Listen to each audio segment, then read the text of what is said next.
Hey, I'm Alex Radcliffe from Board Game Co. And today I'm taking a look at the Archie, the modular and expandable game table by Geeknson. And this is not one of my usual videos. Usually right about now I'd have a review going up in the channel, but instead I want to take a look at this particular Kickstarter for a few reasons. And I'm going to go through it. A lot of cool things going on in this Kickstarter, a lot of concerns as far as things I hope to see as the Kickstarter develops or whatnot. It's got 33 days to go, and full disclaimer before we jump on into it, while this video in no way is sponsored or anything like that by Geeknson, they are currently in talks with me separately to potentially sponsor videos on the channel, so take that into account as I go through this. Not a review or anything, but just take that into account.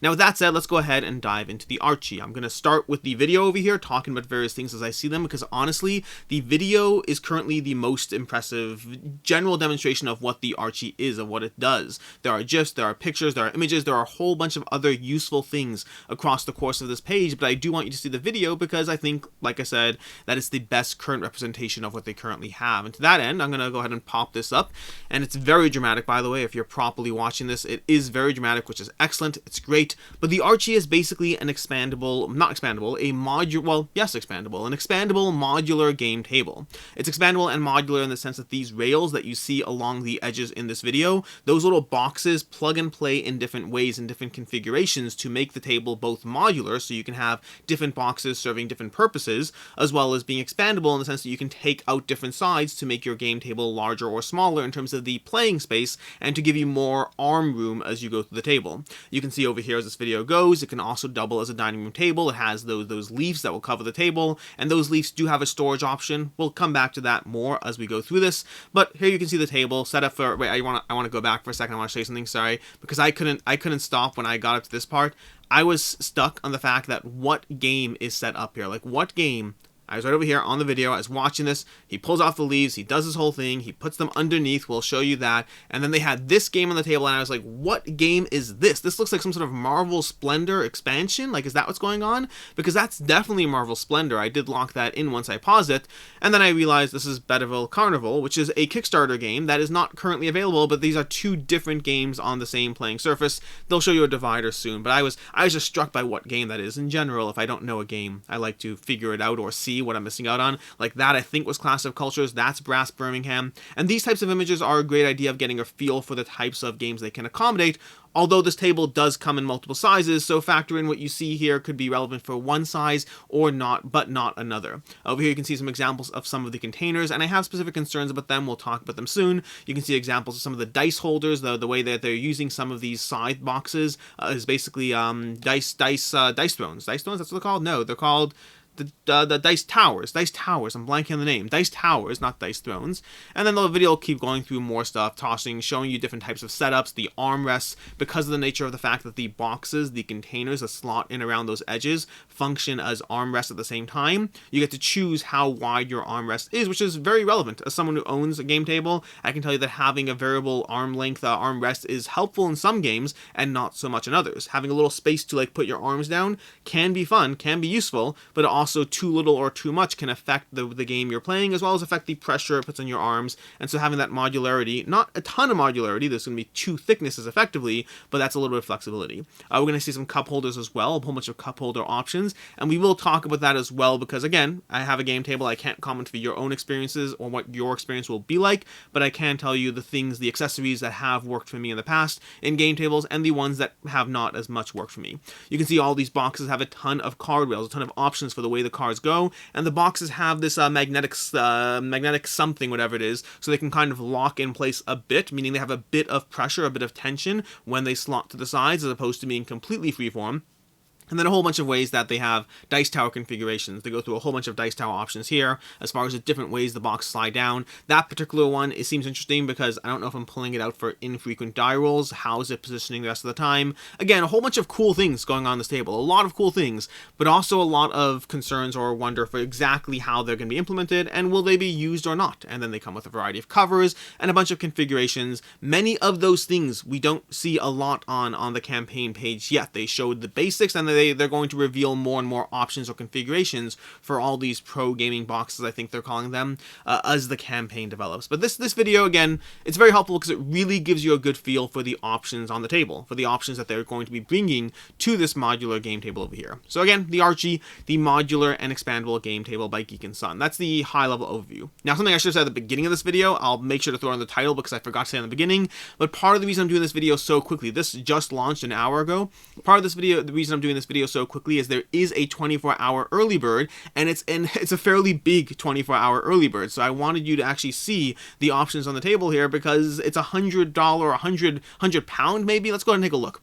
So, £100, geez. This is a £100 early bird as far as if you get this campaign in the first 24 hours, which is why I wanted to do this video now, as opposed to waiting for my usual Monday roundup. I wanted you to just get a giant blaring warning sign that if in any way you are considering getting this table, you should be putting your dollar pledge in today, locking it in, do your research, cancel if you want, but this is basically why. Because they have this leaf holder for the main surface that goes underneath the table that is an early bird freebie. If you get it now, it's free. If you get it later, you're going to pay £100 for it. That is a fairly big early bird. This is not one of those times, I mean, it's all proportionate to the table, but it's still a fairly big early bird. Usually when I'm doing these early birds, it's like, you know, a $10 value, and I'm like, listen, I'm not going to do a dedicated video to save you $10. I probably told you in my upcoming Kickstarters to follow it anyway, and so you probably should have done it then. It's on you. This is a big difference over here. And I do love, by the way, I don't think it's snark, but it comes across as a bit snark over here.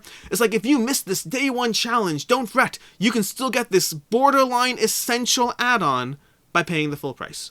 It's a little bit, I find it amusing. It's like, don't worry. It's totally available at the full price. You suckers. They didn't actually say that. I'm adding that in. But yeah, it's £100 freebie or value. Personally, and I've said this before in the past, I would have preferred to see a 2-day early bird. I completely understand why early birds exist. I completely understand their intent and the reason they are a marketing tool that really helps a Kickstarter get eyes, get attention, to show it's doing well. But I just find 24 hours is such a short amount of time. Once you go too far out, then it diminishes the point of an early bird. For me, 2 days is really ideal. I mean, 3 days would be perfect, but I understand the sense of pressure that is necessary for the early bird to have the value, the intent and the purpose that it does. You as the consumer may not like them, but it is it's a marketing tool. It doesn't cost them anything, it doesn't cost you anything. It's just frustrating on your end, and it does help campaigns do well.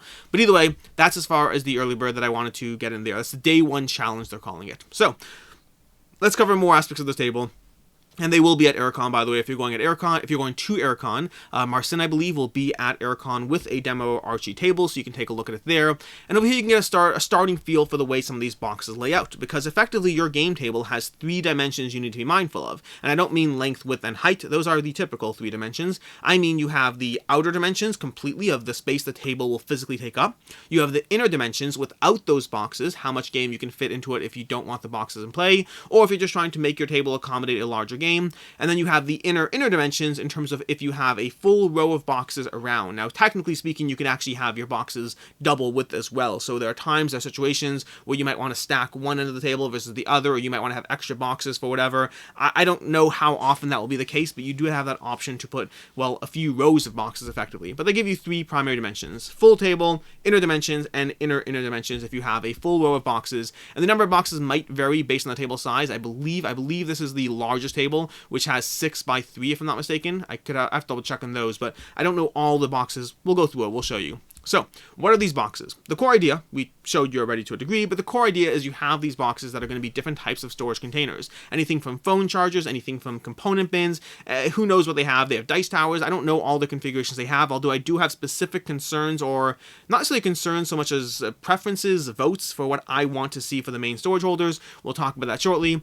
Then from there, they also have these inner trays over here, which are both an inner mat as well as a mat that can lie on the top. We'll show you that more as we scroll through the page. This one off the bat, I already have wonderments. I don't know if concerns is the right word. For a lot of these things, I have questions as far as how they're implemented. Meaning that mat looks great. I like the feel. I like the look of the mat. But then the practical question on the table is what happens if you remove the outer boxes. Do you just have an empty edge? Meaning you do have options for other mats that will sit on the table that can, a mat like this over here, the under mat over here, which might be just a neoprene sheet or whatever, I don't know the material, but this fits the whole table, so when you pull your things off, you just have everything under the table. But then what is this purpose over here? What exactly, how does this work when you start pulling out boxes with this mat over here? I'm curious how that functionally, practically works. Over here we have the expandable vault system showing you the main configurations, and this is relevant because this is how some of the bundles are packaged. You can see this example over here has 6 on these sides and then 10 on the other sides. It's 3 and 5 on each side depending on the weight, the length or the width, and then of course you double that for both sides, so you have 6 or 10, or a full complement for this table size is 16 boxes. Okay, that's relevant as we go through the various bundles, and it's also relevant for the price.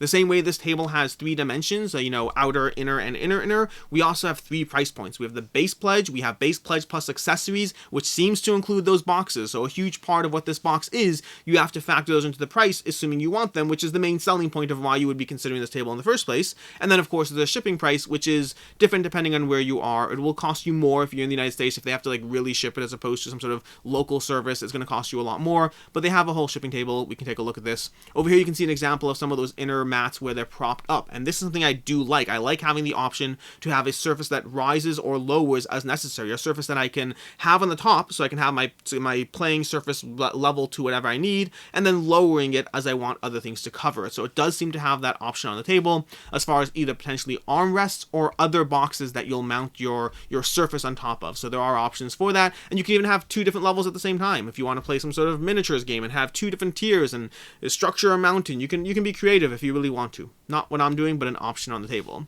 Then we have the overhanging table leaves. This is a standard feature for anyone who wants to convert their table to a dining room table. Very common once you're getting a nice deluxe piece of furniture, and they have that option, as well as the near essential built-in leaf storage that is practically essential, but don't worry, you can still buy it at full price. Again, I'm just being amusing there. Then we have a bunch of cup holders over here. Cup holders are a bunch of options. In general, when it comes to cup holders, well, I'll go through it more when we get to the cup holder section. I have a specific preference as far as what I like in cup holders. Again, I have a game table, I have a bunch of accessories for the game table, and I know which ones that I find myself using and which ones I don't find myself using, and so that may or may not apply to yourself, but I'll give you that information so you can buy accordingly, because at the end of the day, accessories on game tables can add significantly to the price. They can easily up the price by a full quarter of the cost of the table if you're not careful.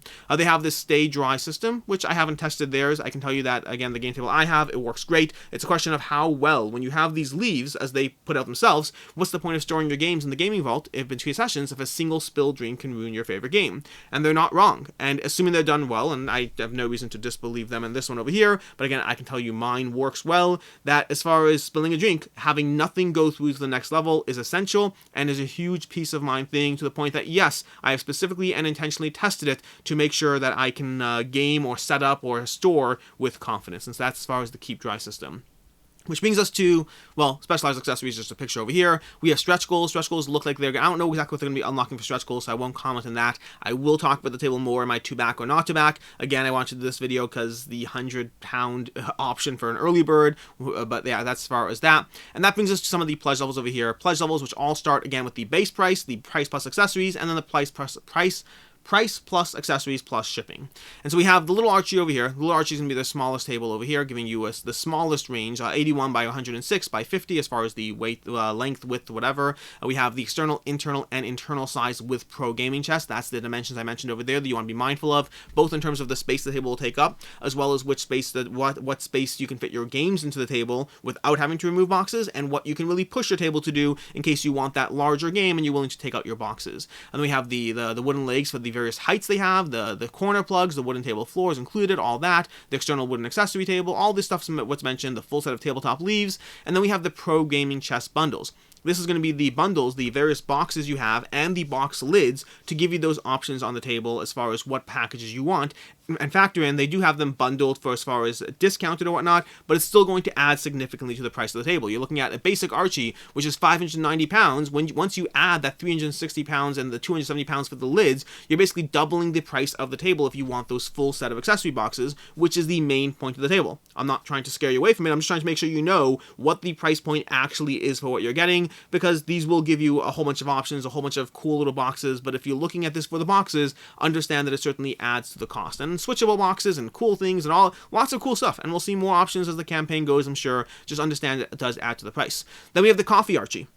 Now, the most important thing I want to say about the Coffee Archie is you do have the option of buying a higher set of legs to expand the Coffee Archie into a larger table. The reason I say that is because I also have a coffee game table. And while I love the coffee game table, while I think it's excellent with the caveat that it's excellent for shorter sessions of games, at least for myself. I find that with the coffee table, with that lower height, if you're hunched over the table for longer sessions, it's not great for your back. I play a lot of smaller party, light gateway, filler games on my coffee table, but I do not sit down to play 3-4 hour long games on my coffee table because frankly it is not good for my back. I don't love doing that, and so factor that in before you get a coffee table, whether it works for you or not, whether you want to get this with expandable legs so you can adjust it, or whether you just want to get it and then if it doesn't work for you, you have the option to expanding it to full height. So just understand that coffee tables have their pluses, they have their merits, but they're also not necessarily great for your back depending on what you're doing. I guess if you're kneeling on the floor instead of sitting, you could probably get away with it, but that means you're kneeling on the floor for the whole game, which is arguably something I'd probably be more willing or more likely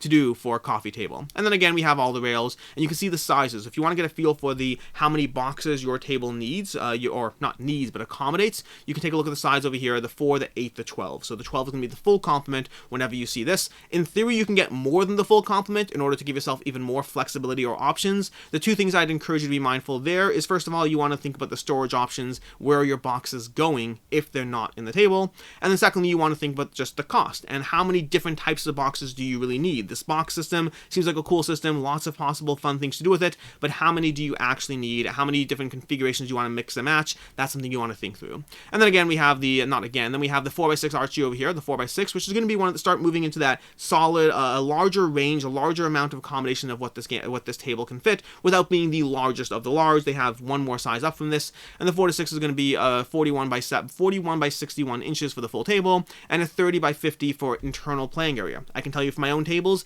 that will accommodate most things that you want to play, and then the 37 by 57, when you take out the boxes, will accommodate most things. Not necessarily everything, but you can get a lot of flexibility with that size. Once you start going lower than the size, there is the potential for trade-offs, the potential for having to decide, oh, this game doesn't really work as well unless I, have the things over here and that over there or whatever it is. But at a 30 to 50 range, you can accommodate a lot of even larger games. You can accommodate a lot of stuff on that table. And then again, we have all the configurations, the price points, the bundles, and again, factor in that's basically $1,000 between the lids and the boxes. It's $1,000 worth of accessories, which is good because, the tables themselves are very reasonably priced. If you look at that 4x6 Archie, coming in at $1,300. $1,300 is a great price for the game table that you're getting over there. There are potentially cheaper options, but this is a very, very budget option. But once you factor in the extra, $1,000 worth of boxes, then it's still a good price compared to some tables I've seen for sure, but it starts to move a little bit more into a cheap but not ridiculously cheap price, if that makes sense. And then also once you factor in shipping, which might run you £700 if you're in the US, so factor that in as well. Again, it still falls within a normal range. It's just this price looks far more tempting, and just understand what you're actually getting. And then we have the 6 to 8 player Archie over here, which again, £1,100 over here, and same basic principle. You can see the boxes, you can see the bundles, you can get a feel for just how much they should cost, how much the bundle savings is if you get a whole bunch of them, and then package that into your table. Then we have the Draco as the largest over here, £1,500 before you come to the actual boxes and all that stuff.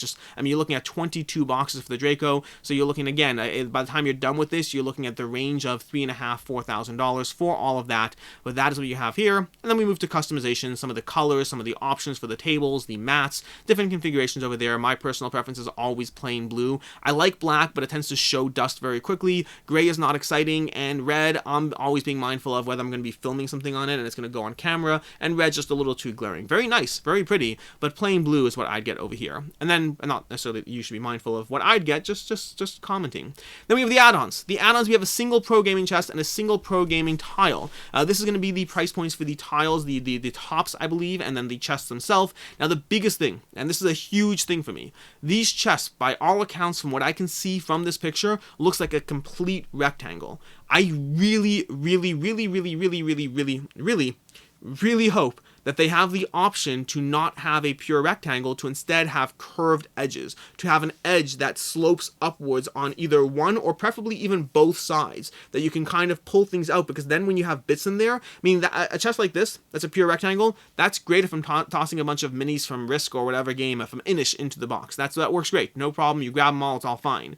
If I'm tossing small little cubes or small little coin tokens, if the cardboard chits that don't have a lot of pull to it, I don't want to be pulling out each individual thing by trying to grab it and be, well, frustrated by it. I'd rather be able to just scoop them all out, and to that end, having a curved area, having a curved surface where you can pull them up to the top is absolutely huge. I don't care if it's the default or not. I really, really hope that they give you an option to get something like that, because again, this box will be fine for some types of materials, it'll be a nightmare for others, and so I really hope they take that into account or consider that, because that is, I mean, ultimately it just matters as far as what I'm willing to put in these boxes. If they don't have a curved edge, I'm not tossing little plain cardboard punch board stuff into the box, or anything too small. Those small little like wooden blocks you see in a million games, I'm not tossing them into a box where I'm going to have to, like, I guess, you know, I'm getting all in a fuss over here. Now that I think about it, I still want those curved edges, but I guess you could pick up the box and shake them out. So maybe I shouldn't have gotten as much in a tizzy. Now I feel bad. I still want the curved edges, but you could pull out the box and shake it out, so that's fair. That's fair. Okay, external wooden rail accessories. So we have the counter holder over here. These are always great. I tend to love these, although I don't like going too large. They don't have a large one right now, but I've seen sometimes there are larger ones, and I find I don't use the larger ones. I do use some of the smaller ones, but the most important accessory for the rails that I use in my game table is going to be the mug holder. Not the cup holder, not the glass holder, but the mug holder. And the reason for that is because I don't want to store my rail accessories all over the place. I want things that are readily accessible. And so while I have a little bit of all of them, I have some of all. I have a wine holder, I have a mug holder, and I have a cup holder. The cup holder is great. The problem is I can put a cup or a mug in the mug holder, and I can put the wine in the mug holder too. I can put every single beverage into the mug holder. Granted, they are more secure in some of these others, but honestly, the reason I get rails is not so that the beverage won't fall. Sometimes things fall, life happens. I get the accessories so that if they fall, they don't fall on my table and into my game table. They fall on the floor where I can mop it up in 2 seconds, meaning the occasional infrequent falling, which it is, at least for myself, occasional and infrequent, at least is not happening on the gaming surface area. So speaking for myself, I only functionally use the mug holders because I don't want to store a million different things and with arm's reach. I store a few of these within arm's reach. We always use these. These are our go-to as far as our gaming accessories. Again, I'm not speaking to your preferences. I'm just conveying mine so you can make your own decision around that. And then we get to shipping. There's a whole bunch of shipping options. Ultimately, it comes down to they wanted to some extent have control over shipping to make sure you get the table that you want, to make sure you get the assembling or this or that. I don't know if there's an assembly charge, any of that. But basically, the main thing here is that if you look over here, you can get a good feel for how much shipping could be if you're, well, in Europe, or alternatively, how much shipping would be if you're in Canada, Australia, or the US. US is going to cost you $700 delivered at your place of residence is going to be and that's a shipping estimate. I don't think it's a fixed cost.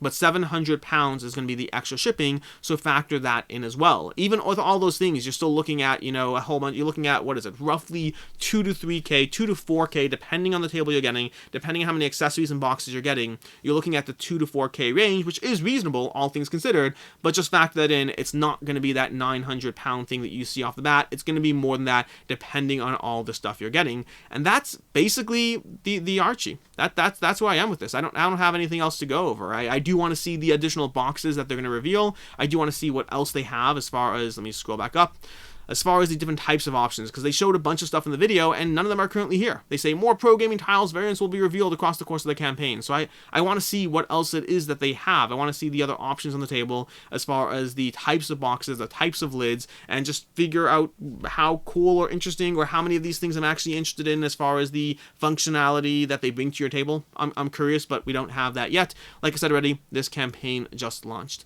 And that's it. That is the Archie, the modular expandable game table by Geeknson.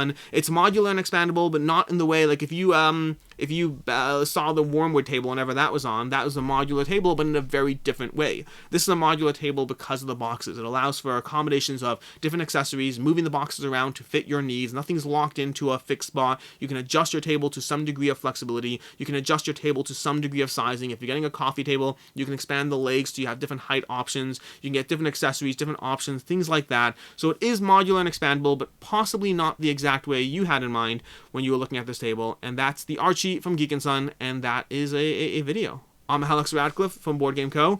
Hope you found this helpful, and again, the biggest thing I can say is if you are in any way interested in this table, by all means put a $1 pledge in. Just put a $1 pledge in, because you will be saving £100 if you do decide that this table is right for you. And if you decide the table is not right for you, worst case scenario, you lose £1, and best case scenario, you cancel your pledge and nothing costs you anything at all.